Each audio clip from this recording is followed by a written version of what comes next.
What's up, solutionaries? Maj Toure here. We are here for another episode of Gun Talk. Today, we have a special guest. You guys know that we do all of the work across the country. You guys know that we are doing a tour. If you don't know that, now you do. Go over to solutionaryuniversity.org, sign up for the classes. I think we got Cleveland, St. Louis, and Newark, New Jersey left for the month of October.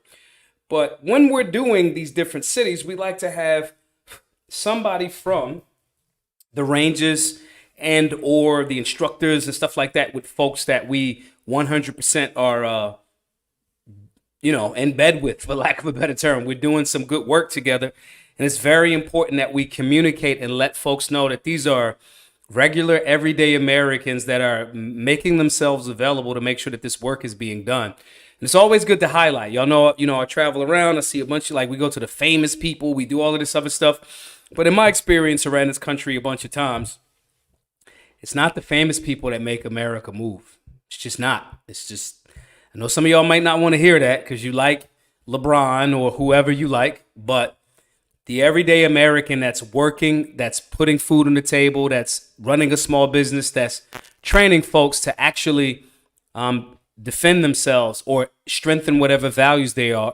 have. Those are the people that keep our nation running, and we need to highlight those folks a lot more. So today we have Phil Balsamo, who's the training manager over at the Range in St. Louis West.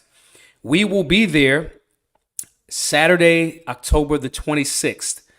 No, I think that's the 25th. 25th, and then Cleveland is on the 26th, if I'm not mistaken. But nonetheless, we want to make sure that we're talking to the folks that are supporting the people in their endeavors and their Second Amendment rights. So without further ado, we're going to bring Phil into the stage, and so everybody can ask questions, chop it up, and all of that other good stuff. What's up, Phil? How are you? I'm doing fantastic, Maj. Thank you for having me on. I appreciate it. Thank you, for sure. So let's get right into it. Introduce folks, tell them who you are, tell them what you do, how you got involved in the Second Amendment community, and what does that look like for you? I'm Phil, and this is how you see the movies back from the early 2000s, yep, that's me. I bet you're wondering how I got here. You know what I'm saying? Yeah, for sure. So yeah, my name's Phil. I'm the training manager here at the Range St. Louis West. Who we are, we're an education center that is also a retail facility and an indoor range for people to come and enjoy themselves and hopefully get a great education and have fun along the way. Yeah. How'd you get into this? Did you from the very beginning when you were young? Is it Goodfellas? As long as I could remember, I wanted to be a gangster. Is it that, or is it what's your origin story getting into the Second Amendment? Well, I grew up like a lot of people here in the Midwest. I grew up hunting, right? And I thought I knew a lot about firearms and how to use them and what they were used for and all that. And it was hunting birds, upland birds, and deer here in the Midwest. Then I went in the Marine Corps, spent 8 years in the Marine Corps, got out, and again, thought I knew everything the world had to offer. Decided I wanted to share some of my experiences with people. And I truly started really learning when I started teaching here at the range. Unpack that a little bit. I kind of think I know what you mean, right? It's like if I'm having a conversation with somebody after a certain point, me and my lady call it, well, we didn't come up with the term, but we call it flow state, right? And you're communicating about a thing that you know, and you're giving analogies and all of that, and then other lessons and other ideas start popping up. That's what it means for me as far as learning as you teach, right? What does that look like for you?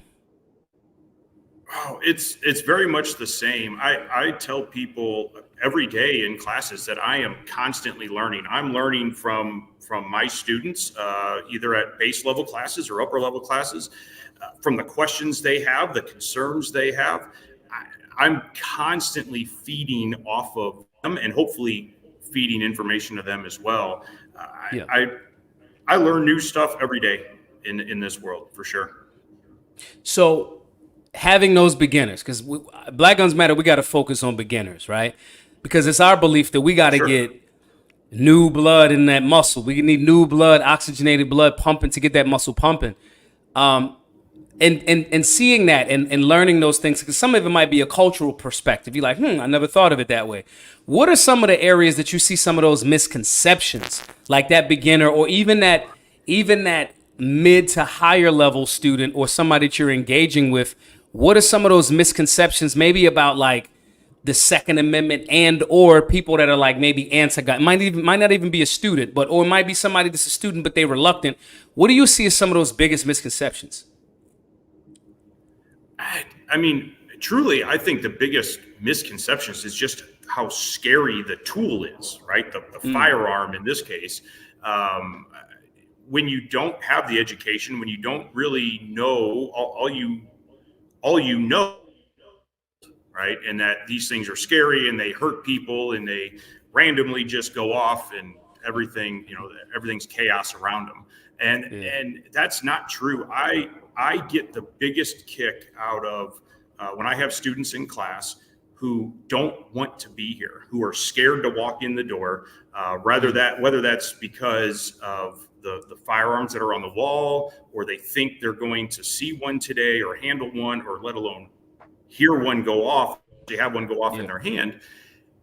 And at the end of the day, they are excited and relieved that this is an enjoyable thing. And it's truly just a tool, just like anything else, that they can choose to use how they want, for stress relief, for fun, for self-preservation, for protecting their family, for protecting their communities. It's a very versatile tool that they actually get to learn about. Breaking that narrative and that ice is kind of like that's it for me too. It becomes a after a while you can start to see it. One of the examples that we give, like if we take a first time shooter into a bay after we do the class component, right? And I'll tell them, hey, listen, when you first go in here, there's going to be all types of fire. I know we got ear protection on, but there'll be all types of firearms going off, and you're going to be nervous, and you're going to feel the shots going off like in the pit of your belly. After we put a few rounds downrange and you're listening to me, you won't even hear those shots the same way anymore. And giving them that, and then after a while, 10, 15 minutes, 20 minutes, and they're comfortable, God forbid they center mass something, X marks the spot something, then I'll come back and say, within that 15, 20, 30 minutes, I'll go, hey, so you don't hear the shots anymore the same way. And they go like, oh man, I don't, and so that's held true for me too. Huge shouts to Wild Bill, which is our first super chat. Guys, when we do these chats, all of your super chats are going towards the work. And you guys know that we're rumbling to keep these classes free to all because of your voluntary donation. So we try to get at least 10 folks to go at the $20 level. Wild Bill popped in from the gate before I even said it, from Austin, Texas. Came through with the $10 super chat. So thank you tremendously for that, Wild Bill. Let's see if we can get 10 folks to match Wild Bill on whatever platform you're watching this on. All right, so moving forward, right? From a training perspective, we got the seeing those beginners, we getting breaking the misconceptions, right? But from a training perspective, what essential skills or lessons should every single responsible gun owner have? Like this one is the one that y'all have to have. Maybe not even like excellent marksmanship. Maybe they're not getting super tight groups from 20 yards out or whatever. But what skill would you say they leave your care? You are now on the path to being a safe and responsible firearms owner. What essential skill or lesson does that person need to leave you with? Yeah, great question. Great point. We tell people all the time at our basic level class, we have pictures of targets, the centers cut out or holes all over the place. We tell people constantly, we don't care what your target looks like at the end of the day. It makes no difference to us. At that basic level, we want you to have a fundamental understanding and a respect for the tool. That's it, right? We want you to gain some basic comfort. Whether you shoot 1 round or 100 doesn't make a difference to us. I don't care what the target looks like. I care what you're going through as a person. We have students, and I know you've seen it 1,000 times too, who come to us with traumatic events, or maybe a family history of telling them that these things are terrible. So they're doing something super scary, and what their target looks like means nothing. It's understanding the tool and having a respect. So respect for the tool is what I think is the most important thing to take away. So with that being the case, when they coming from those traumatic scenarios or regular scenarios or because the misinformation could be traumatic because it's like you just don't know, right? But coming from whatever background that those folks may come from, right? What's something like a common mistake or misunderstanding that you see with those new gun owners? Like because it very well could be like, I'll give you my example. A lot of beginner students in our classes think that they're horrible if they can't shoot the wings off of the fly like they did in the movie, right? If I can't get the bullet to curve like the movie wants it, then I'm a horrible person and I should never pick up a firearm ever. That's one of mine. But like from your perspective, what's one of the biggest misunderstandings or misnomers, and how do you address that one, whichever one it is for you? Well, first off, the accuracy thing is a huge one. We actually designed our own target that doesn't have an X in the middle or progressing lines to make the circle smaller. We have a 12-inch circle and a 8-inch square that we ask people to hit.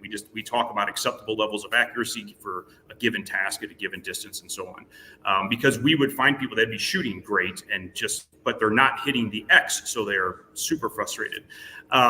So I get that one. I'd say the biggest one we probably see that helps bring comfort to people is ammo. They think that these are little bombs that are going to go off as they're, if they drop one on the ground or if they push it too hard into the magazine, that something catastrophic is going to happen. And obviously they figure out that's not true. Right. Our example of it is I make everything that's dangerous still while maintaining respect. I give them pictures and examples that when they are nervous, right? So if I'll say, this is a Pez dispenser. And like their mind, especially if they're old enough to know what Pez dispensers are, right? They go like, oh. And it kind of like couches it in this flowery thing that their brain is able to process that, like, and then like, yeah, bro, there's no way you're going to throw this joint on the ground and like it's going to blow up. So that's actually a funny one because the bullet itself obviously is not dangerous until coupled with other things, right? But like that thought process that like, yo, if I drop this bullet, it is a nuclear bomb about to go off. Like, you know what I'm saying? What are some of your personal experiences with some of those folks, man? That just stood out to you, like that you said, this shows me that I'm doing the right thing. What are some of those experiences that? Because I know we teach a lot of students, like I don't even know how many at this point, but what are some things that stand out to you that make you feel like, yep, I'm definitely on the right side of this? Because gun owners are some of the most objective people that I know, right? So we challenge our own, especially with training, like there's a iconic picture of Malcolm X at the window with the rifle, right, with the M1, and his fingers right on the trigger, like literally right on the trigger. And when people show it to me, I'm like, well, bro, the 4 rules weren't even invented then. Like they didn't exist. And so we are always challenging ourselves to, look at different training. Is this practical? Can I cut some time off doing that? And that translates into other areas. So like even challenging ourselves about this conversation about the Second Amendment or challenging ourselves about, gun ownership. What are some experiences or maybe one experience that you've had with someone that goes, nah, I'm definitely on the right side of this equation that kind of like stood out to you? I don't know if I want to say fortunately or unfortunately, I have quite a few of those experiences, but I have one story that I tell pretty regular of a young mother who was beaten and shot and raped in front of her daughter. And she survived this whole thing, came to us scared out of her mind, didn't know what to do. She came in, said, I want to buy a gun. And we didn't let her. We said, you're not there. She had no experience with them. She was actually pretty staunchly anti-gun. But all of a sudden she had this need because of a fear. or no until you get some education. She came in, sat in actually a couple of classes with me. I could not even tell you, man, it hurts me right now thinking about it. The way she hugged me after was tough. It meant a lot to her, and it meant a lot to me. So, yeah. Yeah. That's wow. Like, yeah, man. You're giving people Those kind of something. experiences to me are undeniable. Yeah. And that's what I was gonna say. You're giving people something.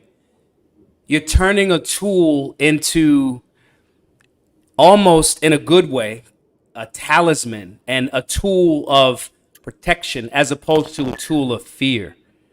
Yeah. Yeah. And kudos to y'all, man, for like even having the wherewithal to go, not yet.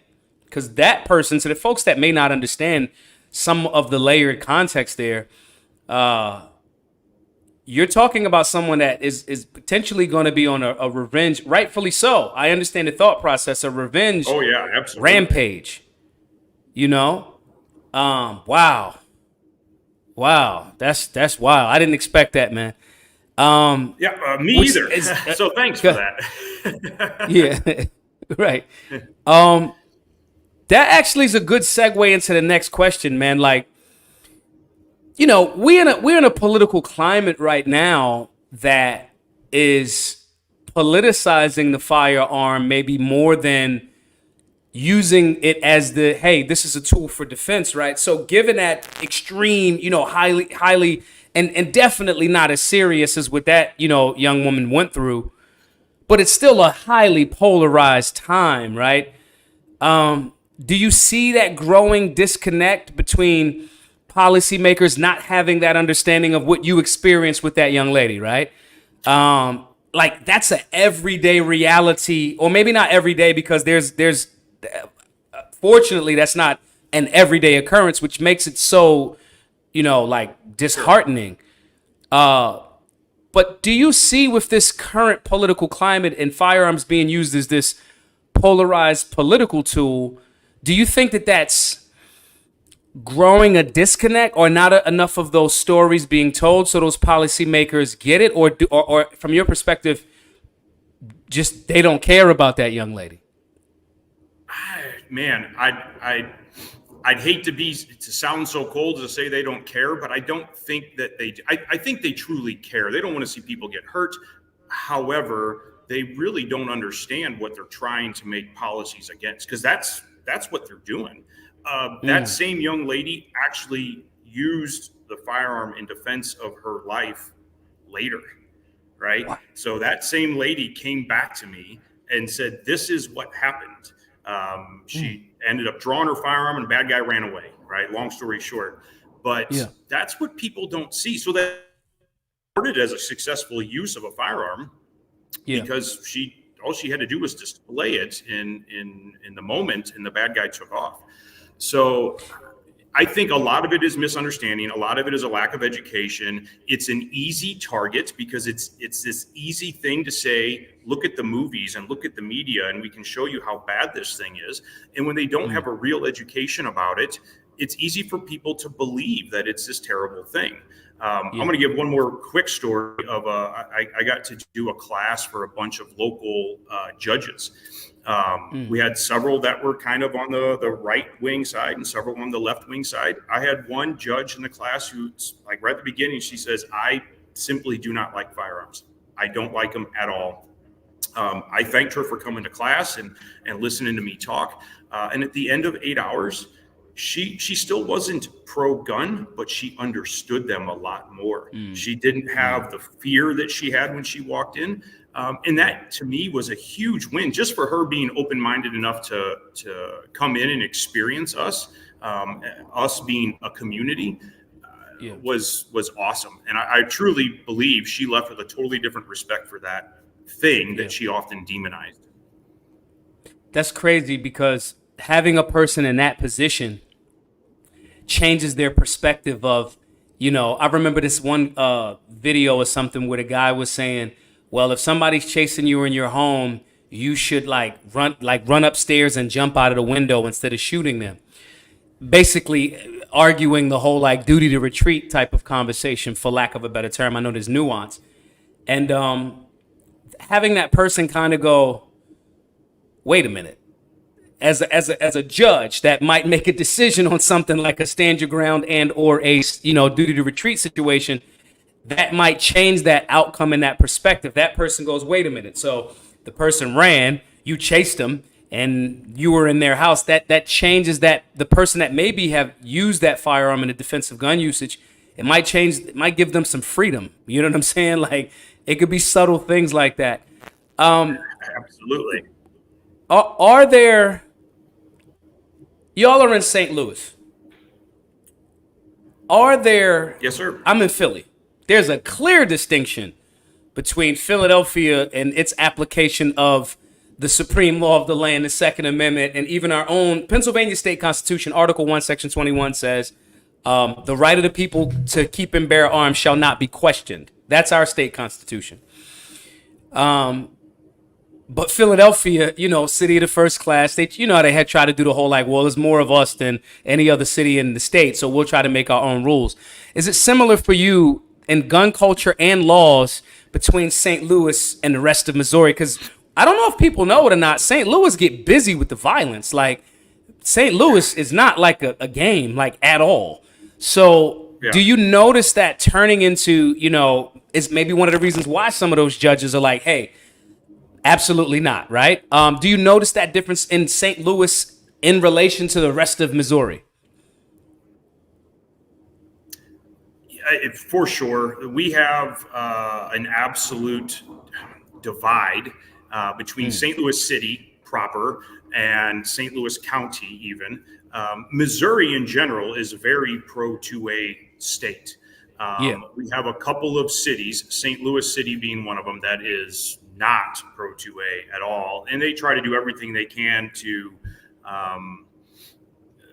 make anything around the Second Amendment difficult. Why? What, in your perspective, why do they want that? Why do you think they want this? I think they want it. I hate to say it this way, but I think everything's for politics, right? To be able to lay blame on the crime, right? You mentioned St. Louis City's it's got a crime problem for sure. And it's easy for the politicians to blame a tool, a thing, and say that, hey, if you help us make this more difficult for everybody to use a firearm or to have a firearm, crime's going to go away. And who doesn't want less crime? I mean, everybody wants less crime. That's an easy thing to try to get people to rah in your corner. It's because of the lack of understanding. We get a fair amount of people that come in from the city that grew up thinking if you had a gun, you were a bad person, and only bad people get to have guns. So why would a good person want one to be able to protect themselves? Crazy in my head of way of thinking, and that's the way the politicians try to spin it. So that's why I believe they push so hard anti-Second Amendment in the city. I say this in my head. I think I'm a comedian in my head sometimes, and my dark humor that happens in my head, I'll say it. So I have to word these things very, very carefully because our words carry a lot of weight. I personally think that those people those politicians have never been in something real, right? I use Kim Kardashian as the example. The Kardashians were very anti-gun for a very long time. And then Kim was in Paris for something, right? Some television stuff. And they got robbed at gunpoint. And when they got back, they all now had armed security. And then you had the tall one, I don't know her name. She is now shooting at Tehran Tactical and all of these different things. My grandmother used to say sometimes people got to bump it. They got to fall on their rear end to kind of go like, all right, I might have been looking at this wrong. So I believe that sometimes if those politicians, to your example too, even if it's just turning into like, let me go take a class. Let me see what this is actually about. I had a guy a few days ago tell me that why would you need semi-automatics? Semi-automatics are weapons of war. And I was like, listen, bro, I'm not going to dish you. I'm not going to say you sound stupid. However, maybe the rest of my following can kind of enlighten you on that. So I think sometimes if they bump it or they get access to the information in the classes, I think they'll grow. So last question before we wrap up, man. You know, you're going to be over there at the range in St. Louis West. Again, October the 25th. Everybody sign up at solutionaryuniversity.org. I'm not sure. Y'all go over to the site and check. I'm not sure. I think we're sold out, but either way, we'll find out. Go over to the site, check it out. And when that class is happening, what do you think some of those participants, what should their key takeaways be? Because you know there's going to be people that say, and this happens in like every city we go to, somebody will go, man, I didn't even know this range was here. How long y'all been here, right? Those types of folks that are genuinely coming to learn, what should be some of their key takeaways that they want to leave the range in St. Louis West to understand, like, this is what I learned? What should be their key takeaway? I think a big one, Maj, is going to be community. I mean, there's going to be a bunch of people here for this event for sure, and to interact with all sorts of people that you're meeting for the first time, and they're going to feel like family. At least that's my hope. It's a very common experience here when we have large groups of people that don't know each other. There's an automatic connection. Sometimes it's nervousness. Sometimes it's, hey, I've never been out this way before. I've never been in here before. I didn't know you existed. And they get to meet us, the staff behind the counter, and chat with us just like anybody else. And they'll get to come in and have conversations. I really think community is going to be a big.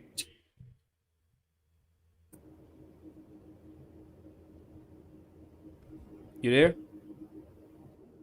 Yes, sir. Yep, still here. Okay, yeah. No, that was me.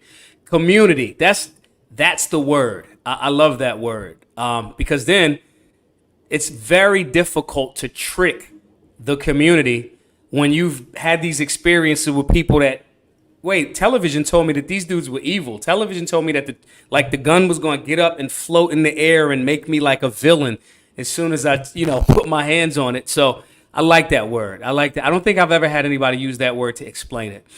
Listen, Phil, I look forward to seeing you at the end of this week. Thank you so much for tapping in. Where can folks follow you individually on social media, as well as where can folks follow the range, and how can they get in contact and experience and set up classes and all that other good stuff? Just go to therangestl.com. That's the best way to find all of our social medias and all the goings on here in our place. Yeah. Cool. All right. I will see you all down in St. Louis in a few days. Guys, remember, go over to solutionaryuniversity.org. Sign up for the classes. We got Cleveland. We got St. Louis. We got Newark. We're working on some other things. But also, everybody, real quick, I want to give some shouts to Wild Bill, who matched that prior donation with another $10 donation. And guys, these classes are free to all beginners, free to all, because of voluntary support. We are this close. This could go either way. This could be the last run of classes or going into the new year run of classes, because we need everybody's support. If you got some value from this class, I want you guys to go over to givesingo.com/solutionary. That link right below me. We now need 150 donors at the $100 level. You get access to all of our online classes: firearms basics, civics, understanding imminent threat, get the curriculum, you get access to the Solutionary 9 drills and health and fitness group and all that other good stuff, and more things for being a donor at the $100 level. If you give more, $100 is pricey, right? But you get a whole lot of stuff for that, and you're paying it forward for 2 other students. We can get 2 in-person students with that $100 donation. So everybody, let's get, we need 150. So let's say we get 15 folks that watch this live to do 2 things. One, I want you to go over to STL Range. What was it? STLrange.com? TheRangeSTL.com. TheRangeSTL.com. Check out and subscribe and follow to all of the folks over there in St. Louis at the range, as well as go over to givesingo.com/solutionary. Let's give 15 folks to match at the $100 level. Thank you again, Phil, for tapping in. I will see you this weekend, my brother. Thank you for sharing your perspective, especially those amazing stories about that young lady and you basically saving her life. I mean, you're not going to say it, but I'm going to say it. So thank you tremendously for your service there, my brother. thank you for your time, and thanks for everything you do, brother. I appreciate it greatly. Absolutely. All right, y'all. I'll see y'all at 6 p.m. Be safe, be solutionary.